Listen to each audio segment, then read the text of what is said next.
Hello and welcome to the Tennessee Informer. I'm your host, Dave Vance. Tonight we welcome back to the show Joe Wolverton, JD of the John Birch Society.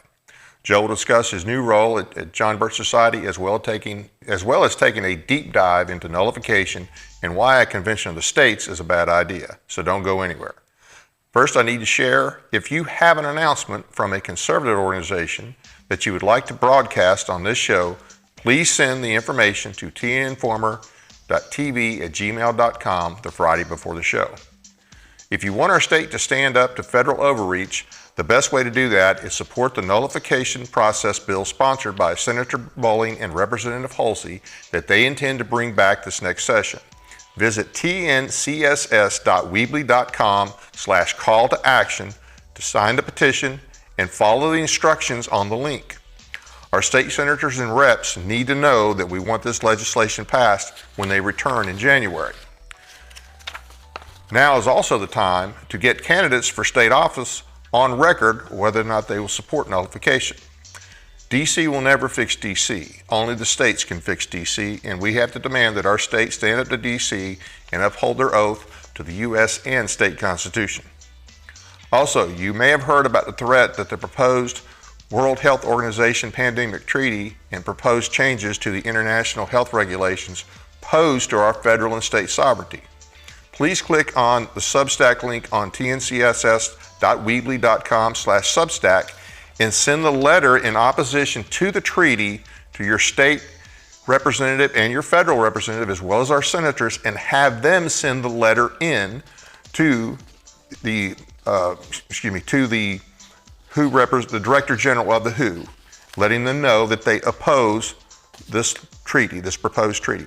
In your letter, ask the elected officials to access the link, read the letter, and if they can support the effort, to sign the letter. The WHO pandemic treaty and amendments to the international health regulations are unconstitutional. Currently, 22 state AGs and 49 U.S. senators have sent letters to President Biden in opposition to his support for these treaties. They will not be going to the Senate for ratification on this one. Elected officials at every level from all over the world will be sent this link, and it's our hope to get thousands of elected officials at all levels to have their leadership sign this and send this to the WHO. This was created by Christopher Smith, Representative Christopher Smith. The letter sent by 22 AGs to President Biden was created by the AG from the state of Montana, and the letter sent by the senators to President Biden was created by Senator Ron Johnson. We will also be sharing a letter for citizens to sign in the near future. The World Health Assembly, the governing body of the WHO, meets to vote on this unconstitutional treaty, like I said, which will bypass the Senate from May 27th through June 1st. The Gibson County GOP Reagan Day Picnic is Saturday, June 8th from 4 to 7 p.m. Tickets are $50 per person, and May 25th is the last day that you can buy tickets. Ribs and chicken with all the trimmings are on the menu. The guest speaker is Mr. John DeBerry Sr., advisor to Governor Lee. The event will be held at 88 Spring Creek Highway in Medina, Tennessee, at the home of Alicia Owens. Visit the website, gibsoncountytngop.com, to get your tickets. The Stewart County GOP will meet this Thursday, May 23rd, 6:30 p.m. Our speaker will be Andrea Gomez from the Citizens for Renewing America. The president of the Citizens for Renewing America is Russ Vaught, former budget director for the Trump administration and a former vice president of Heritage Action for America. That's just to give you a little idea of the caliber of this organization. And I've heard Andrea speak before. She's an excellent speaker, and I guarantee you will learn something. She plans to talk about the SAVE Act legislation as well as the Great Replacement. Now a little bit about our guest, Joe Wolverton. Joe Wolverton JD is the constitutional law scholar of the John Birch Society and head of a dedicated think tank focused on promoting and preserving the Constitution of the United States through defending and upholding the principles enshrined in the Constitution, as well as restoring the knowledge of authors who influenced the thinking and writing of the Founding Fathers. Joe is the author of 3 books: The Real James Madison, What Degree of Madness?, Madison's Method to Make America States Again, and The Founder's Recipe, which is an introduction to the writings of 37 authors most often quoted by the founding generation. He also hosts a popular YouTube channel, Teacher of Liberty, and the Instagram account at Joe Wolverton JD. Joe, thank you for being with us. I really appreciate you coming on. How are you doing? I'm doing well, Dave. Doing better now that I'm home, back in the volunteer state, back here with you. Couldn't be happier if I was twins, I'm telling you. Well, hey, congratulations on the new job. How is that working out? Boy, I'm going to tell you, it was a surprise. I'd gone up to the headquarters of the John Birch Society. Of course, I've written for the New American for over 20 years, and I'd gone up there to record some videos for some things that I'd written for them about Article 5, about the Constitutional Convention. And while I was up there, they had a little meeting with me, with everybody in there, and invited me to join them full-time as a member of the staff. And they created this job that you mentioned, this constitutional law scholar. And I'll tell you, I was very honored to have them offer that to me, and accepted it wholeheartedly. And, to be able to wake up every day and know that my job is to improve the education of my fellow citizens about the Constitution. That's a great thing to devote your working hours to. I'll tell you that for sure. And I'm grateful to everybody there at the leadership of the John Birch Society, who so graciously offered me this opportunity to serve the Constitution and serve my fellow citizens. Well, as much ignorance as there is about the Constitution out there, that's definitely going to be a full-time job. That is a full-time job for sure. Yes, sir. The John Birch Society, I think, deserves a lot more appreciation than what it gets for the work that they've done over the years. You think that maybe they're becoming a little better known these days? Well, I hope so, and I hope that we're doing things that maybe get the word out a little better. One of the things that, you say it should get a lot more credit than it's gotten. I'll tell you, many of us who study history and recognize the ways in which our founding fathers were able to, win a war against one of the world's most powerful professional armies was through the establishment of this organization called the Committees of Safety or Committees of Correspondence. Well, I'll tell you, the John Birch Society is functioning as that today. It has chapters in every town just about, and you get together with like-minded people. And the thing is, Dave, and the thing that most people mention is like, I just don't know where to start. Well, if you start by going to a chapter meeting of the John Birch Society, I don't care if you're a registered member or not. If you go, you find out where there's a chapter meeting, and you go to that chapter meeting some evening at one of your neighbor's house, they will have more resources than you can shake a stick at. They will be able, if you have time and just want to direct it toward doing something that will help restore our Constitution, that chapter meeting, that chapter leader will have more resources than you know what to do with, and will be able to direct you. And you will have that feeling that comes from actually accomplishing something rather than just wishing you could accomplish something. And I think we have a slide that shows the mission of the John Birch Society, the mission statement. Yeah, and it also has the website linked as well. Well, I'm telling you, if you really want to get involved, if you want to do more than put up, funny memes or on Facebook and Instagram, which maybe you don't want to do more than that, and that's your business. But if you really want to get involved in the heavy lifting and the hard work that it's going to take to restore liberty to this people, then I would suggest you go join the John Birch Society, take advantage of the resources, take advantage of the education, because there are things available. I mean, they've been around for over 6 decades. And the amount of resources that they can give you, the amount of understanding about whatever your little niche is. I tell you, Dave, you go to the website, the jbs.org website, and you click there on their, I think it's called efforts or mission or something. There are so many things. If you want to get involved fighting the climate change hoax, if you want to get involved in ending the Fed, if you want to get involved in fighting against the WHO, if you want to get involved in fighting against the United Nations, if you want to get involved in fighting against the con, whatever you want to get involved. I mean, free speech, 10th Amendment, all of it. You will find something to do there, and you will find someone willing to help, and you will find, and this is to me is the greatest gift of the John Birch Society. You will find an amount of education there, a degree of education that frankly is unavailable elsewhere because the proof really is in the pudding. The John Birch Society has been doing it and doing it consistently for 6 decades, where other groups come and go. The John Birch Society has continually reached and helped Americans achieve this sense of contributing to the restoration of our liberty. I can't think of another organization constitutionally focused that's been around that long. I mean, I don't think Heritage is anywhere near that old. I know they've been around a while, but I don't think they're anywhere near that old. Right. So, everyone is focused on the presidential election. I'm sure you could probably find some presidential election issues on there as well. But, Right.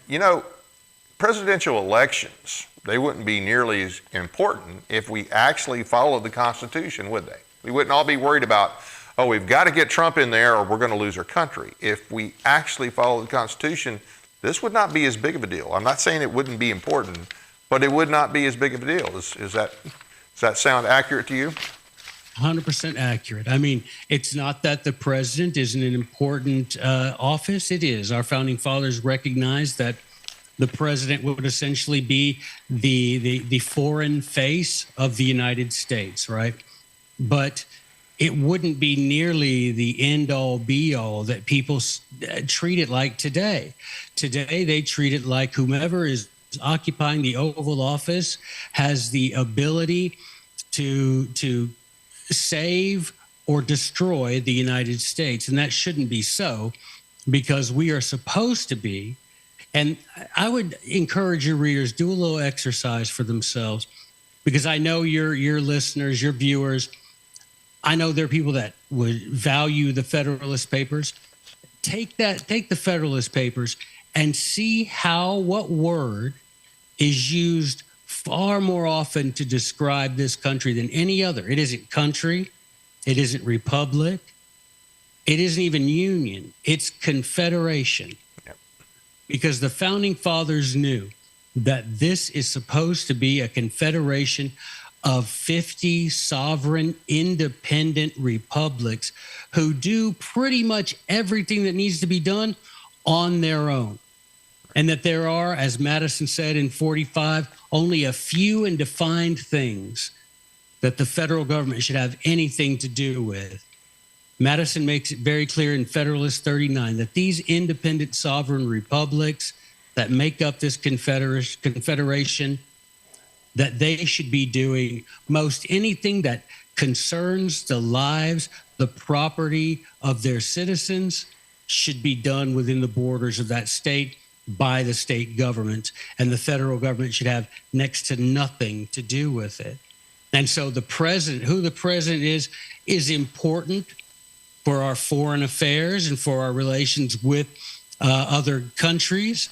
But with regard to our domestic felicity, our domestic prosperity, there should be no reliance. There shouldn't even be a regard for who the president is, because these states should be functioning as they were intended and be self-governing republics.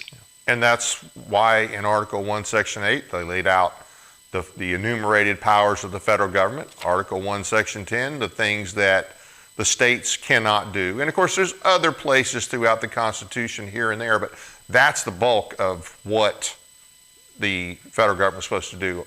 The 18 to 20, depending on how you count it, things in Article 1, Section 8. But boy, they're doing a whole lot more than that. And you know, so many of the things that we have issues with and so much of the cost of our government is for things that are not even authorized.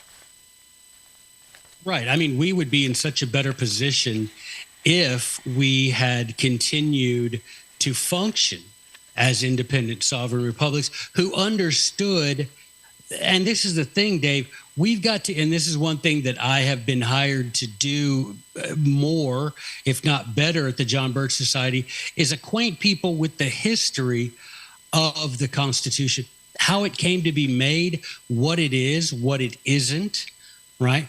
These states came together and created an agent, an employee, if you will, and that employee's total job description is found in this document. And that employee is completely authorized to do whatever the bosses, the states, whatever they laid out in the contract. But if a power is not granted to the federal government in that contract, then the federal government can't do it. And if it does do it, just like in real life, if your employee goes and does something, goes rogue and does something that he's not allowed to do, you are not obligated to accept that act as your own. You obviously would say, well, hey, look, this guy doesn't have that authority, and it would be null and void, right, just like every unconstitutional act of the federal government should be null and void. Absolutely. Simple as that. Yeah. And I mean, of course, we've got in the shape we're in, over decades, and I would say especially within the last 100 years.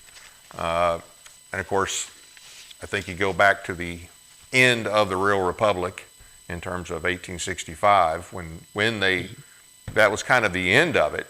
But I think right, what made it become so bad the way it is now was the passage of the 16th Amendment, the 17th Amendment, and then you have all the New Deal legislation. And the court became hyperactive from then in the 30s, 40s, and then especially again in the 60s. And so they just redefined our country. They just totally redid the Constitution. Well, oh, by the way, without actually legally changing it, other than a couple of amendments.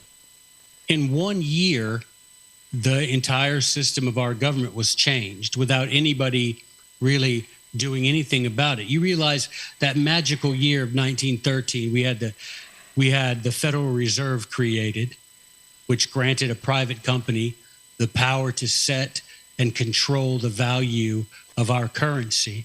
We had the income tax, which made it where the government never had to worry anymore about whether it would have the money that it wanted to spend on whatever it wanted. And then we had, within 2 months, Dave, within 2 months of that, the 17th Amendment was passed, which destroyed the state's authority over Congress. And so now you had a situation where state governments could encourage immigration, could encourage their population to swell, because the Federal Reserve would be there to print money to guarantee that there was a functioning and bloated welfare state. So states wouldn't have to worry about funding this welfare state themselves. They could invite anyone they wanted in, knowing that there was a printing press in D.C. that was going to keep the welfare state going. You had the 16th Amendment, which said states, guess what? You know how the Constitution says that you will be taxed according to your population? Well, we're gonna take that right away, and everybody's going to be taxed the same regardless. And so you can invite anybody you want into your state. Now, we're still going to divide that population and give you representatives according to your population. So you states that support illegal immigration, you states that support the welfare state, you will grow more and more powerful. And then guess what? You know the sister states around you that don't support the welfare state and don't support illegal immigration and don't support the income tax? They are going to have no power because we just severed the tie between the Senate and the states, and none of these other sister states will be able to stop a single thing that the socialists, the progressives among us want to do. And Dave, that all happened in 1 year. So in 1 year. Were there actual discussions in regards to immigration like you referenced it in 1913, right prior to that? No, why would there be?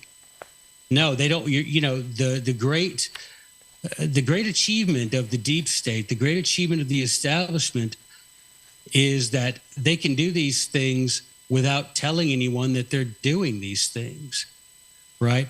They are willing to play the generation game, as it's called, the long con, right? And then you realize what happened 4 years after the Federal Reserve, income tax, and the states taken out of the federal government. What happened 4 years after that? World War I. Yeah. And what happened 10 years after that? World War II. And what happened after that? The Cold War. And what happened after that? Korea, Vietnam, Persian Gulf, et cetera, et cetera. It has not stopped. And it all started with giving a private corporation the power to control our money, which is directly violative of Article 1, Section 10 of the Constitution. Look it up. The states shall make nothing other than gold and silver legal tender for debts. They just disregarded that, not even a mention of it in the bill that created the Federal Reserve.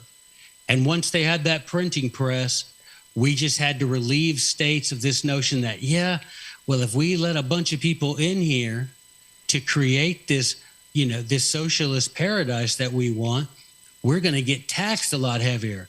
Oh, no, sir. We'll go ahead and make it where people's income is taxed, not according to population, as the Constitution requires. But we're going to go ahead and do something so completely unconstitutional and just tax your income. And then along comes the 1950s when Truman says, you know what? There aren't enough people sending in their income tax payments on time. Let's go ahead and take the tax that people owe right from their employer. So we get paid before a person who works get paid. And guess what we did about it, Dave? Not a damn thing. Yeah, that's a reoccurring theme of the states not doing anything when these kind of things happen. And this is why we are here. This is how we got here. We got here because we continually do nothing to push back. And the great, as Madison called him, the celebrated Montesquieu said, these tyrants will go and push and push and push until they find some limit. Well, those tyrants have not found a limit yet because we refuse to do, as Madison said, and arrest, meaning to stop the progress of the evil of federal overreach. We have battered wife syndrome, Dave. And we really believe that the federal government went after it beats us down and buys us flowers, we really believe he loves us this time. And it's gotten to that time where there's not a single person in this country. I mean, maybe a few radicals, but most of us, if you had a woman come to us and explain a situation, a relationship, a marriage, where the husband abused her the way the federal government abuses the states, every one of us would counsel her to get a divorce, right? Because it would be the peaceful, right thing to do. But as it is, we've got this syndrome, and it's supported and preserved by the fact that the federal government controls the education in this country. And too many of us, for 13 years at a minimum, take our kids to school in Rome and wonder why they come home praising Caesar. There's no question about it. We can't continue to do this and think you're not going to change public schools, Dave. You don't have the billions of dollars of a Bill Gates or a George Soros. You don't have the resources to change. Quit trying.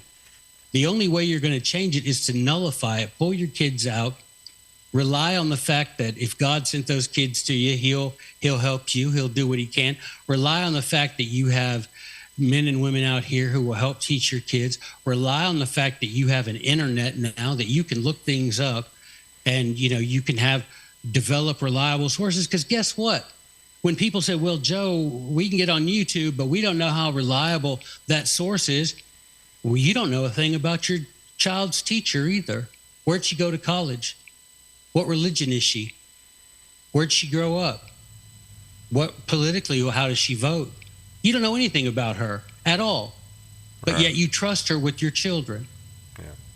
And of course, We got to make better decisions, Dave. Yeah. We got to make better decisions. with the guests last night, we talked about this a little bit. You know, the curriculum, of course, a lot of it's pushed by the federal government, but our state doesn't seem to filter any of the garbage out. So we just keep getting more of it. And, you know, we're told that our system is, like you said, the federal government gets to do whatever it wants to do. And if we have a problem with it, yeah, we can take them to court. And occasionally the court will say, yeah, you know, this is a 10th Amendment issue and the state has this prerogative, but that's rare. But if you believe the court give it, then you have to believe the court take. Absolutely. And that's one of my problems with this whole idea of the Supreme Court as the final arbiter in everything. But that's what we've been told our whole lives. And even probably our parents, I think even our parents were told that, you know, the court makes the final decision. Well, that makes a good chunk of the Constitution moot. I mean, it makes Article 1, Section 8 means nothing. Section 10 means nothing. The Bill of Rights mean nothing. You don't have rights. You don't actually have rights. You have privileges just waiting to be revoked. Well, Dave, look, every one of your viewers, I'm sure, has a pocket Constitution. Article 4, oh, come on, you know they do. Article 4, Section 4, the United States shall guarantee to every state in the Union a republican form of government. Now, in Federalist 10, that's Article 4, Section 4. How did Madison define a republican form of government? It's a government where the people rule through their elected representatives. Well, Dave, if you're being ruled by 5 black-robed octogenarians in D.C., that is not a republic. That's an oligarchy. Yep. Okay? And that's in direct violation. So every one of your state legislators who supports this tyranny should be held to account for supporting that tyranny. And the way they're held to account is you constantly communicate with them. You show them that you know that when they took office in a state office, that Article 6 of the Constitution required them to swear an oath of allegiance to the state and the federal Constitution, and tell them, do you know what? I know that you put your hand on a Bible and said, so help me God, at the end of that oath. So I know that if you support this act of tyranny from the federal government, if you fail to support the state of Tennessee, if you fail to protect the people of Tennessee from the tyranny in D.C., then you're not only a tyrant and a liar, but you're a blasphemer as well. Good point. And we have got to communicate that. If we, boy, I'm telling you, Christians, it doesn't matter. Muslims, Jews, none of us should look so kindly on the blasphemers in office as we do, because they're the ones who, you look at the Constitution. Does it require these people to put their hands on a Bible and say, so help me God? No, sir, it does not. They innovated that, and they just make that up. They do it to make themselves seem more sincere. Well, what they're doing is they're calling God as a witness to their lies and their tyranny. And I personally don't want to do that to myself. But the answer to it is simply getting the electorate in this state fired up enough to communicate to every one of these state legislators, to the governor, to the AG, all of them, and tell them that we're watching you. And every time you fail to protect us from the tyranny in D.C., then you, sir, have not only violated your oath, you've violated the Constitution, and you've blasphemed. And you'll be held accountable when the time comes, both electorally by me and eternally by God. Good point. I do want to go back to the presidential election. I do have a question for you on that. From Sure. a constitutional perspective, what do you think should be the top 3 to 4 priorities of President Trump if he gets back in office? What do you think is actual constitutional priorities? Not necessarily things that we've heard him talk about, but Right. 3 to 4 of the top priorities constitutionally. What do you think they should be? If I had his ear, and I really do believe, now, you know, I'm not a MAGA necessarily, and I'm not an anti-Trump either. I'm just pro-Constitution.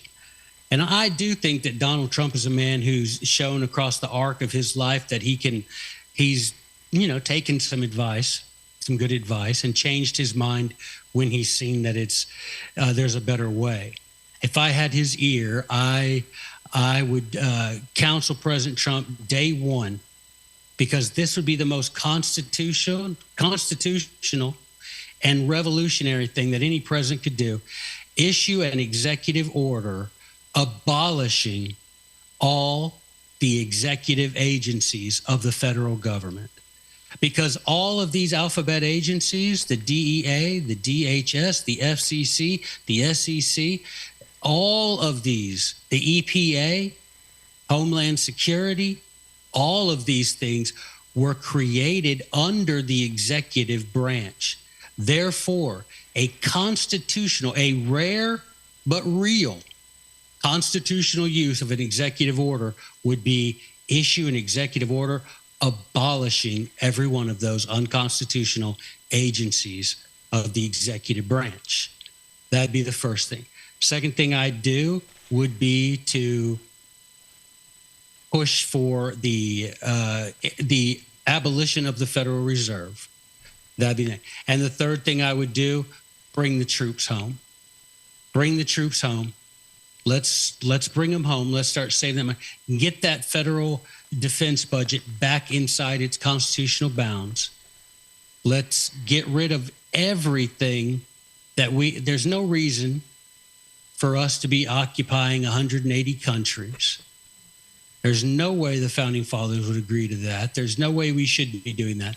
So his top three things would be abolish the federal agencies with an executive order. Second thing would be to end the Federal Reserve. And the third thing would be get our military in line and get it back home, protecting us instead of protecting the borders of other countries. Come home and let's protect our own. Now, that's a good platform. I like that. I think a lot of people will like that. I think it could, and it's one of these things, Dave. All it takes is an educated electorate. Our founding fathers, Thomas Jefferson is famous for saying, if you want to be ignorant and free, you want what never was and what never will be. Yeah. And too many of us are ignorant and want to be free, and that you can cure ignorance, Dave. Right. But it takes humility, man. And that's the thing, right? It takes humility. It takes humility to say, do you know what? Maybe I don't know as much about the Constitution as I thought I did. You know what? Maybe I take 10 minutes tonight and open up the Federalist Papers and read a little bit of it. Maybe I do that tonight. Yeah. And you know what? If you do that every night for 30 days, you're going to have that book finished. You're going to know the Constitution like you wrote the Constitution.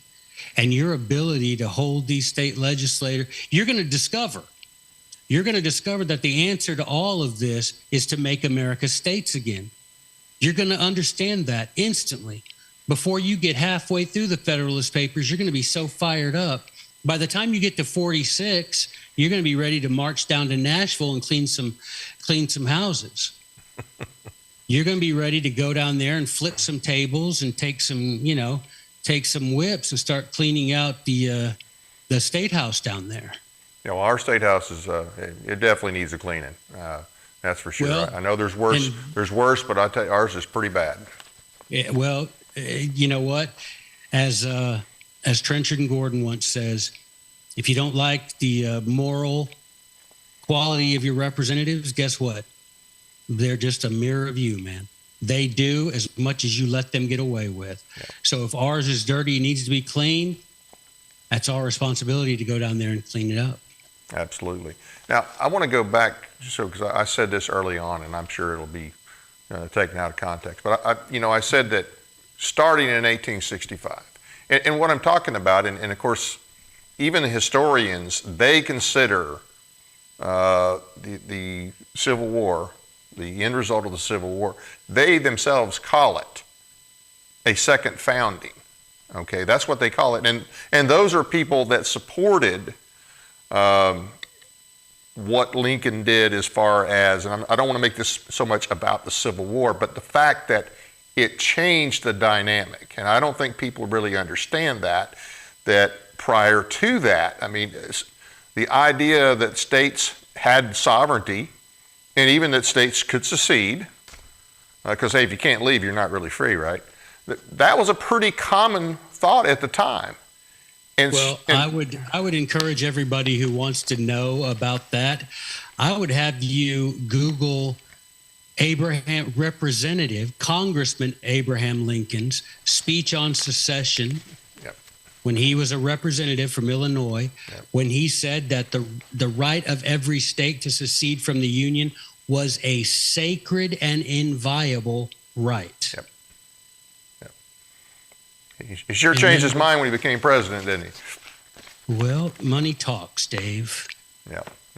So, but anyway, the historians call it a second founding. So even though they agree with the result, but people need to understand that changed the dynamic. When we talk about the founders, but then we overlook, hey, there's this whole second founding thing. Now, the good byproduct of it was that it did end slavery. That was a good byproduct. But we also you have to be aware that by force, the federal government changed the dynamic. So they actually created a situation where, yes, the slaves were freed, but now they have the ability to some degree, not to quite the same degree, but to a great degree, to make slaves of all of us. Well, read the 13th Amendment. Yeah. Read the 13th Amendment. The 13th Amendment didn't abolish slavery. All it did is increase the size of the plantation. All you've got to do, look, it's true. What way can you be both pro-slavery and an abolitionist at the same time? Because that's what politicians always want to do. They want to seem to be one thing while in reality being another. How could you possibly do that? Well, let's be in favor of an amendment that claims to abolish slavery, but let's make sure it includes a line in there that says, but now if you're ever convicted of a felony, then this doesn't include you. Well, let me think. What if we say that, okay, slavery is over, but if people live more than 6 to a house, then that's a felony in the state.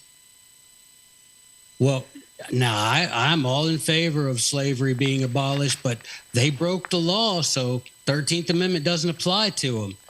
It's ridiculous. People got to start, Dave, we've got to start reading.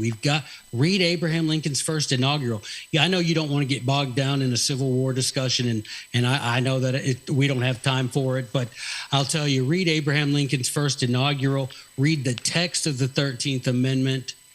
Go find me the Declaration of Peace and the Declaration of War. Yeah, I know. Yeah, there was absolutely no declaration of war. There was peace. Right. And that never happened. And we got to start thinking deeply about stuff. But it's like, man, I'm gonna tell you, it's like Thucydides said. Everybody's just happier to take the first thing that's taught to them and believe it's true, because finding out the truth requires a lot of work. Right. It requires a lot of work. But I think if we are serious about saving our state, about saving our liberty, about saving our society, then we've got to do that heavy lifting. We've got to start being savvier and more educated than our enemies. Yeah, I do want to say one last thing about the 14th Amendment. So, and I know you know this. So by the end of 1865, all of the states, as reconstituted under the original Reconstruction Plan of Lincoln/Johnson, who took over after Lincoln's assassination, all of the states had approved the 13th Amendment, ending slavery, or not so much, as you say. I don't really. We'll talk about that portion of it some other time. But then, when the new Congress came into power, they basically told the states, well, okay, the only way you can actually become a state again is to approve the 14th Amendment. So wait a minute. If you're not admitted back into the Union, how can you vote for an amendment? How can you ratify an amendment if you're not a member, if you're not a part of the country? Well, how do you do that? Yeah, Article 5 says that A proposed amendment only becomes part of the Constitution when the states agree to it. So if you're asking me to agree to an amendment, that must mean that I'm a state. No. But if you agree to it, you will be. Wait a minute. Well, how can I be what I am and what I am not at the same time? Well, the only way that's ever possible is when you're dealing with people in the federal government, Dave. Yeah, absolutely. How can you be a man and a woman at the same time? Federal government. How can you be a state and not a state? Federal government. How can you be a slave and not a slave? Federal government. Right? Yep. It's magical how they were able to do these things. Yeah. You read Article 5 and then read the history of the 14th Amendment. And again, it's one of these things, it really should make you go, what? And it did make a lot of people at the time, both north and south, east and west. It really, a lot of people had issues with the way that was done. So, I mean, when you've got people who are going to vote against it held hostage by federal troops. But Dave, it comes down to the fact I can't say to you, only members can vote on this issue. And if you vote my way, then you get to be a member. That's so illogical. But again, yep. DC is the home of illogical things. Absolutely. That which is and is not, it lives in that swamp for sure. Yeah, lawyers. There you go. Okay, so where we're at right now in this country, I mean, nobody, I don't think, ever imagined it getting as bad as it is. And I'm with you on Trump. I don't have I don't have either variation of TDS. I don't have the TDS version that, I hate Trump and everything he does is wrong and so on. I also don't have the version of TDS that, Trump is great and everything he does is great and, he's going to save us. And no, I think at best he will be a leaky tourniquet, okay? But we need that leaky tourniquet, okay? I'm voting for him, all right? But the bottom line is, if the states don't use this time, if he gets in there, and if the states don't use this time to start pushing back and decoupling from the federal government on the things that the federal government's not supposed to be involved with, they're not supposed to provide 38% of the funding for our state government here in Tennessee. Our state government that likes to brag about how financially, how stable we are financially. Now, we do have low debt. We balance the budget, although that's a constitutional requirement in the state. One of the few we follow, by the way. But we get 38% of our funding from the federal government. That's not a good thing. So we have to do those kind of things. We have to push back and say, okay, look, this is state. This is a state responsibility. This is a federal responsibility. You stay in your lane, we'll stay in our lane. If that doesn't happen, then his 4 years, at the end of his 4 years, whatever good he's able to accomplish is all going to be for naught, in my opinion. And do you think that there's any way we can actually turn the country around without states being willing to nullify unconstitutional federal actions? No. No, we'll continue down the road that we're on now, which will be an ever increasing amount of warfare and welfare, and we'll follow the road that Rome followed to absolute destruction. You'll come to a day in the United States, in Washington, D.C., in the Capitol building, like was heard in the Senate building in Rome, where you'll walk in and will not hear English, just like you would walk in the Senate building in Rome and wouldn't hear Latin. You'll have that day come unless states stand up and unless states reassert their constitutional role as barricades between the federal government and the people. We will see no improvement whatsoever. In fact, the slouch toward Gomorrah, as Judge Bork called it, will be a sprint towards Gomorrah. I think we're already sprinting.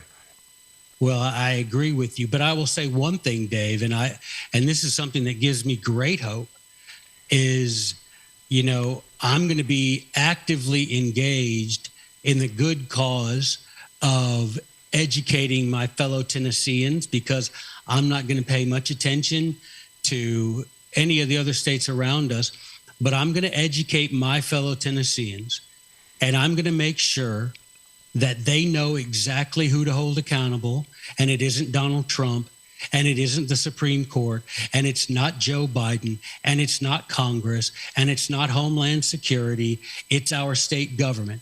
And I will go to every county in this state and make sure that every state representative, state senator, and governor knows that we hold them personally, constitutionally, and criminally responsible for that which caused the loss of life, liberty, and property in the state of Tennessee.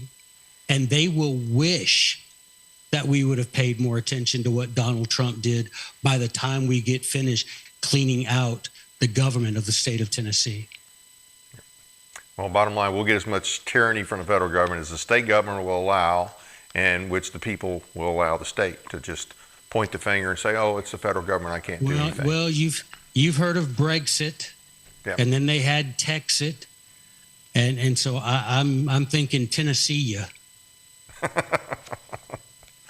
Okay. You either follow it. You either know that there is a constitution, and we will demand that it be adhered to. Right.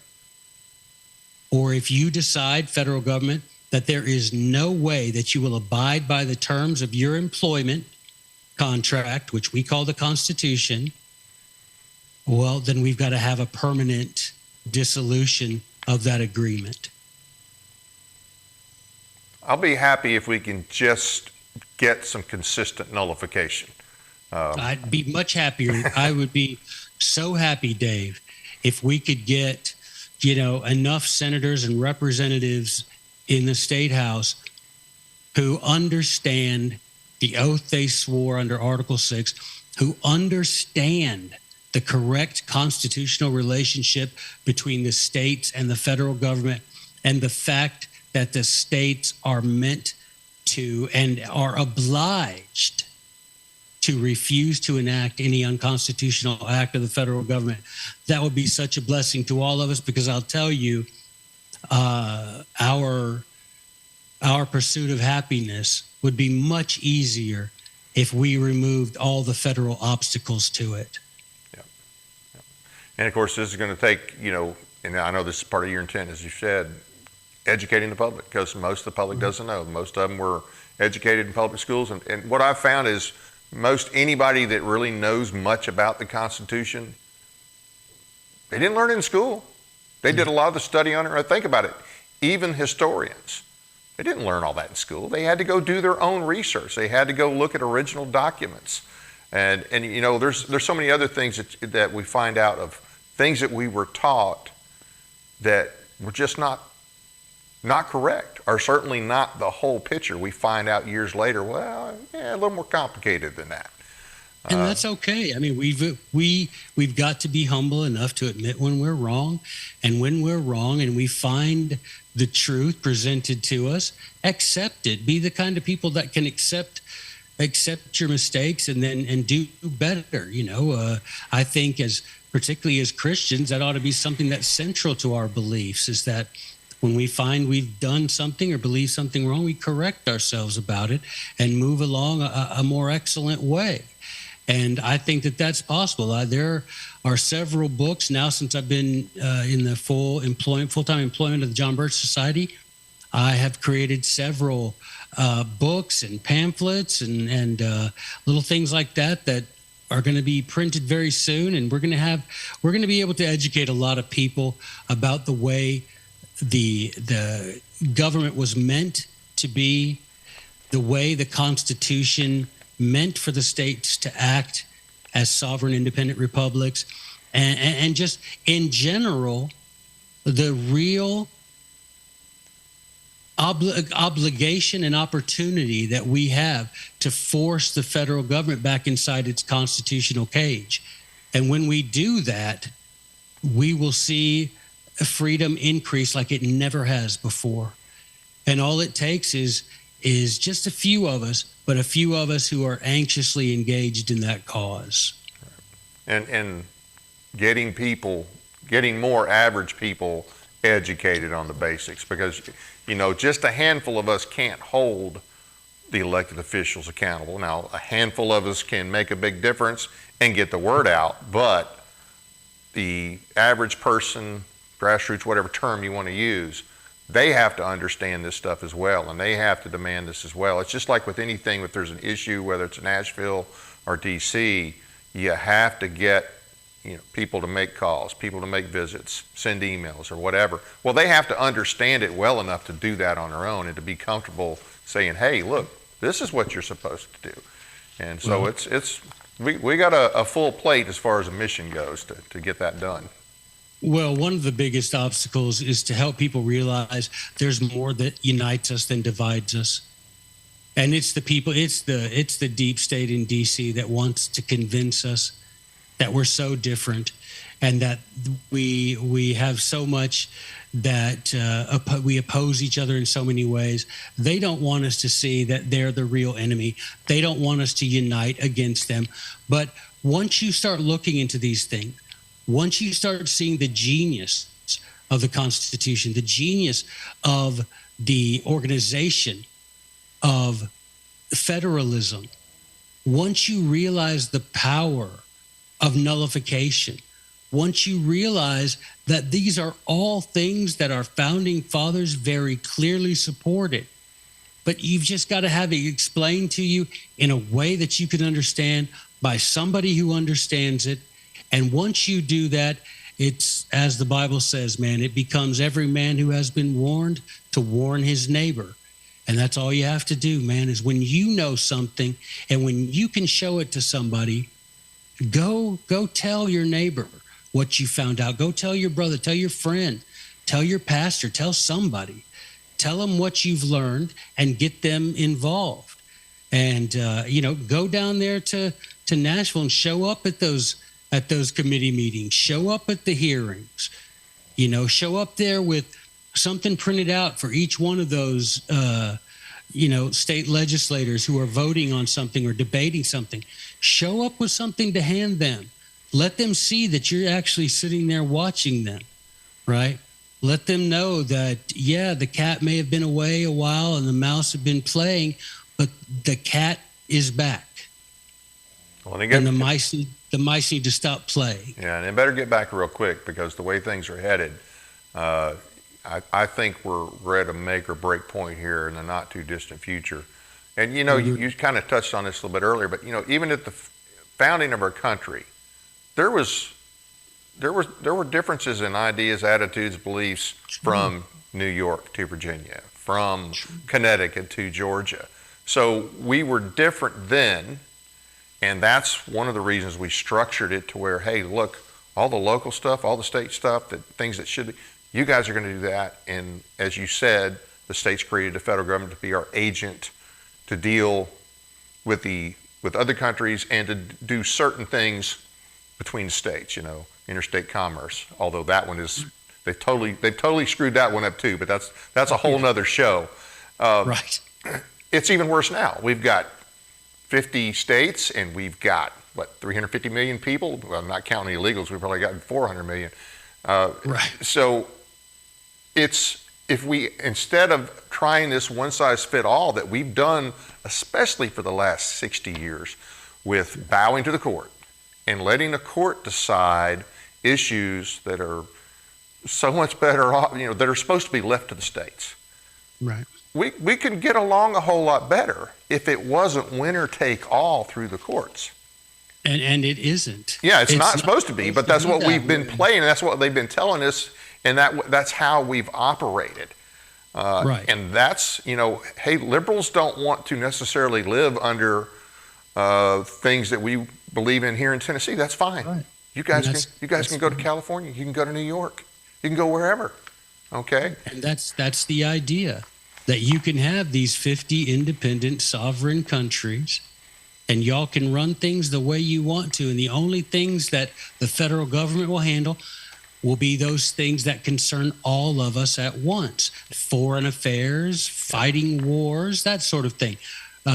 Trade with other countries, that sort of thing.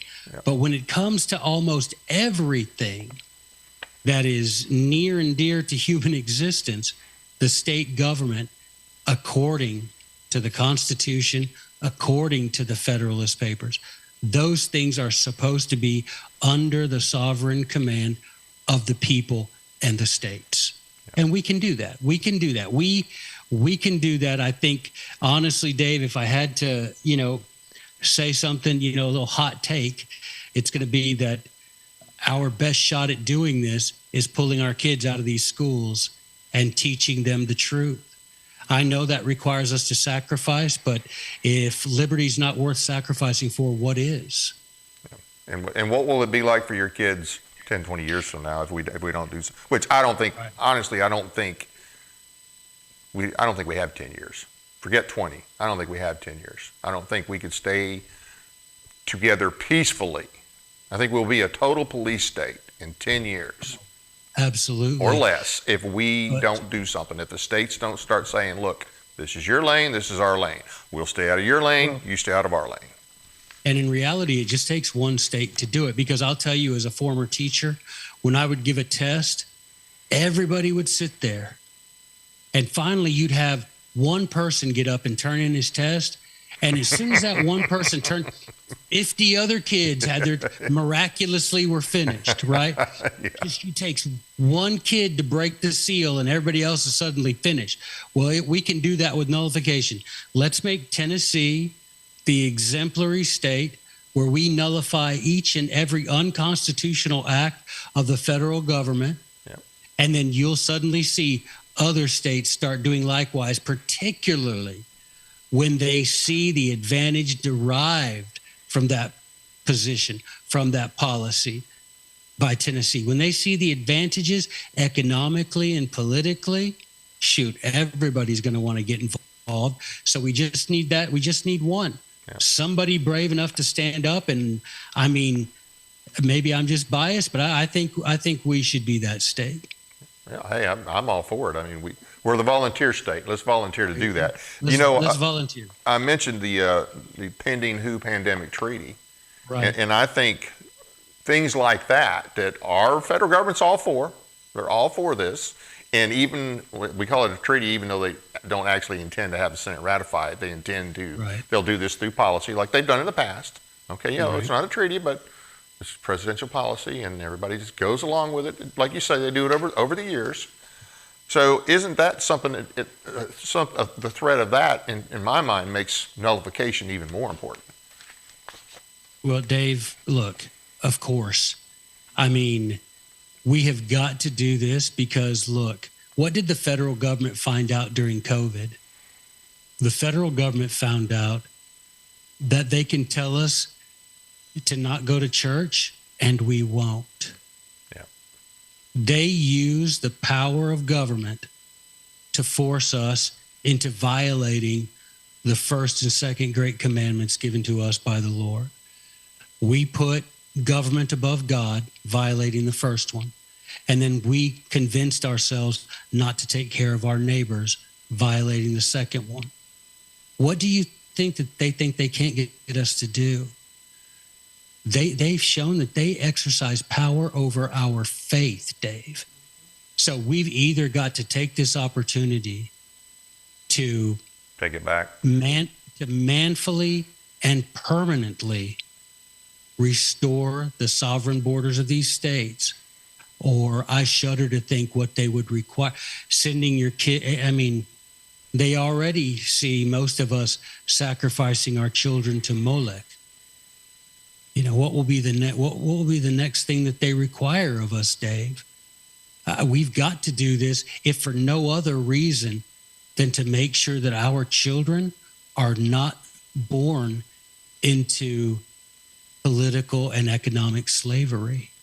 Absolutely. Because at the end of the day, Dave, you know as well as I do that there's going to be a judgment. And with as many blessings, where much is given, much is required. And people like you and me that were blessed to be born Americans, that were blessed to be born in an age of instant access to information, that we were blessed with a quick mind that understands these things, with a love of our country. if with all those blessings, we don't do something to restore the liberty that God so graciously gifted to us, I cannot see how we will not be held accountable for that. Absolutely. Now, I probably should have left more time for this last question. Okay. I'm sure you could fill a whole hour just on this. Uh-oh. Take as much time as you want. Not an hour, but take as much time otherwise. Right. Some people think that even though the federal government ignores the Constitution now, that we could have a convention of the states and fix these problems. Right. I think those people are the same people that think, man, if that preacher had just made it a little clearer that you weren't supposed to commit adultery, then that guy wouldn't have had that affair. If he had just added one word to those marriage vows, that would have convinced that guy to be faithful to his spouse. That's that person, Dave. Just as with marriage vow, you could make a marriage vow last 3 hours, and you could make each partner promise 3,000 times with their hand on a stack of 60 Bibles that I will not be unfaithful to my spouse. And guess what? If you're determined to do it, you're going to do it. And that's what happened to the Constitution, right? Adding another piece of paper to the Constitution is not going to change someone's heart. And if you are determined to violate the current Constitution, then you will violate any additional things added to the Constitution. Now, that's the first thing. That's the first thing. The second thing is, point to me the problem in that. Point out which part of the Constitution is the problem. Point to me which part of it we got wrong. That isn't the problem. The problem isn't which part of the Constitution we got wrong. The thing we got wrong is who we gave authority to carry out the powers of the Constitution. That document doesn't need to be changed. What needs to be changed is the hearts of Americans and who we allow access to the offices of power. And none of that's going to change. So that's another thing. The Constitution's not flawed. We are. And another thing that I would say about this is, Dave, name me one person you would trust to rewrite the Constitution. Now, there's nobody because it's got to be. It's there's that whole process, and it's not up to one person. And so that's exactly right. So now name me 50, and now you tell me. Right. Tell me the modern James Madison. Tell me the modern George Washington. Name those people, and then you think about. You agree, and all of us agree, that government on every level has been corrupted. And that you have men like George Soros and Bill Gates and Gavin Newsom and Hillary Clinton and Mitt Romney, Dr. Fauci and Mitt Romney. You have all of these people, and you think these people are going to be hands off if it came to a convention? You know, this is the thing. I'm telling you, these Article 5 people, they've fooled a bunch of people. Yep. And it's a fool's errand. Yeah. Because it's like Barry Goldwater once said, once you open up that convention, the Constitution you come out with will in no way resemble the Constitution of 1787. Because guess what? Article 5 doesn't do anything. One thing you'll notice, go to Convention of the States website. Go. Find me one place where they quote Article 5. They don't. Because they know the things they say are not in Article 5, and they're just making them up because they are patriots for profit. Yeah. And they know that if they can get this convention going, that they will be seen as the ones who did it, and they will profit from this process. Average American sending $50, $100 to promote this convention and to actually fund the creation of the beast that would destroy them. Yep.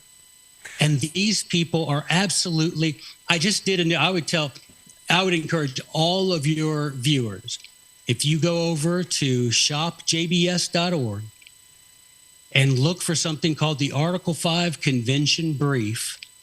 It's a brand new, it's about 16-page document that I created for the John Birch Society. And it is filled with bullet points. For example, the first one is 20 irrefutable facts about an Article 5 convention. And it's just bullet points.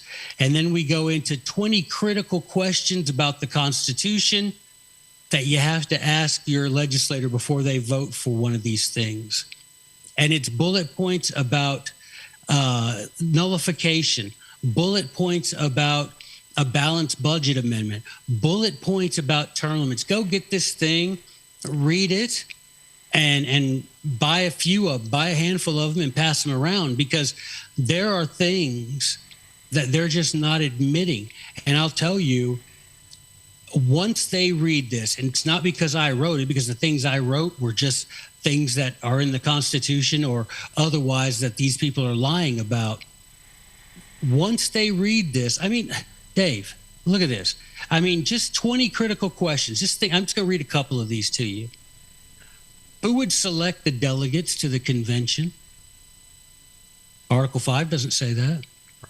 The COS people claim the people do. Article 5 doesn't say that. Congress decides who's going to be, how they're going to ratify it, which means not how they're going to ratify, but who decides who gets to be a delegate? I guess each state does. Well, are you going to trust California, New Jersey, and Illinois? And the COS, they have their little simulated convention, and the thing about it, it's the most ridiculous. Every one of the delegates from Illinois and New York and California were Republicans. You think that happened in real life, that New York, Illinois, and California would send Republicans to a convention? Will the people be able to block the appointment of a delegate? Not in the Constitution. Will the people select any of the delegates? Not in the Constitution. How would the people prevent a person from being a delegate? What are the qualifications of a delegate? How many delegates do each state get? Could the people of a state stop a convention if it begins considering amendments beyond those agreed to in advance? Nope. Nope, they couldn't in the first one. Can a convention be limited in advance? Nope. How long is a convention going to last? Oh, I don't know, until each one of the issues is settled by the Supreme Court? Who knows? Will the deliberations of the convention be kept secret? They were in the first one. Will the process be subject to oversight by the Supreme Court? Who knows? Will the convention be put on hold while the Supreme Court considers the constitutionality of the process? Who knows? If Congress chooses conventions rather than state legislatures to consider ratification of the amendments, will a delegation to those conventions be elected by the people? Who knows? All of these, and I could go on. Yep. I've got page after page of these in this Article 5 brief that you can get at shopjbs.org. Yep. Go, just read it. Yep. It makes it so simple. And you know, it took some time because I wanted to make sure that all this information was accessible by everybody. There's nobody who can't understand the things in that brief. Right. And I know some good people in Tennessee that are good. They're good people, but they have fallen for this. They believe this is the way to go. And so it's one of those things we kind of agree to disagree on. But one of the things I've asked some of them, like, okay, you even if you only get what you want, okay, which is a pipe dream, but you only get what you want, who's going to enforce it? I said, is it not going to take the states to enforce these things? Are the states not going to be the ones who have to enforce this? And yeah, but you know, the funny thing is, some of those people that are really prominent, they'll tell me right off the bat, well, nullification is unconstitutional. Well, okay, who's going to enforce your new and improved Constitution, even if you only get what you want?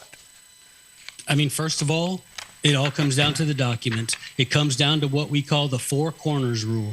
You show me in the four corners of the Constitution that nullification is unconstitutional, and then you go about showing me how within the four corners of the Constitution, all the things you're promising about this convention are provided for in the Constitution. You will be unable to do either one of those things. So all these Tennesseans, Dave, that you know that are in favor of this con, please give them my information.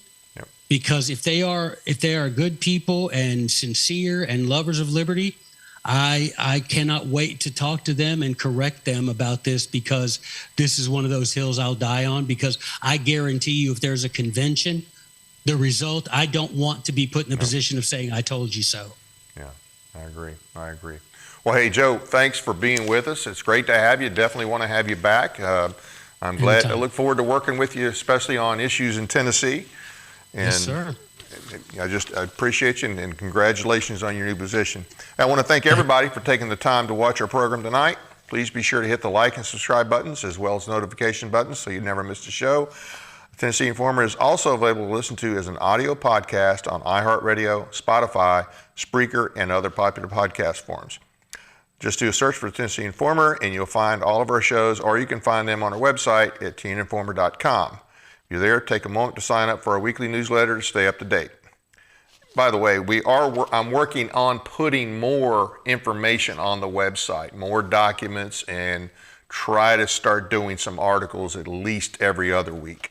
While you're there, sorry, I just said that. You can also follow us on Facebook and Twitter as well. Just search for tninformer.com and share us with your friends. Join us next Tuesday, May 28th, when our guest at 7 p.m. will be Bobby Harshbarger, who is running for state senate against longtime establishment incumbent John Lundberg.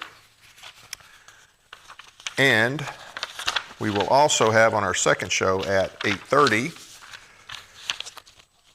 Karen Bracken, the founder of TNCSS, along with Brian O'Shea. He's a career intelligence analyst and investigative journalist, and we're going to be talking about the WHO pandemic treaty, and we're going to be talking about One Health, which is already here in Tennessee. It's already on our state website, along with a lot of the other climate agenda garbage that's from the Biden administration. And we're going to be talking about the dangers of these things and what people need to understand. So we're concerned about the WHO pandemic treaty, but we've already got a lot of this stuff going on in our state. So that should be a good show. I hope you'll tune in for that. And I do want to just say this before, next Monday will be Memorial Day. Obviously, we're not going to have a show Memorial Day, but let's remember those that paid the ultimate price. And let's remember this, they paid the ultimate price, upholding their oath to the Constitution. Whether they ever read it, whether they fully understood it, they paid the ultimate price. Our elected officials, and on Memorial Day, elected officials will be at a memorial ceremony somewhere, probably a few of them. Some of them are veterans, some of them served. And it's good that we honor them on Memorial Day. But it's more important that our elected officials uphold the Constitution, that those people paid the full measure to uphold, whether they understood it or not. So it's good to see them there. It's better to see them when they're in session fighting to uphold the Constitution, both state and federal. Hope you'll join us next week. That's it for now. Good night from Paris, Tennessee, that is.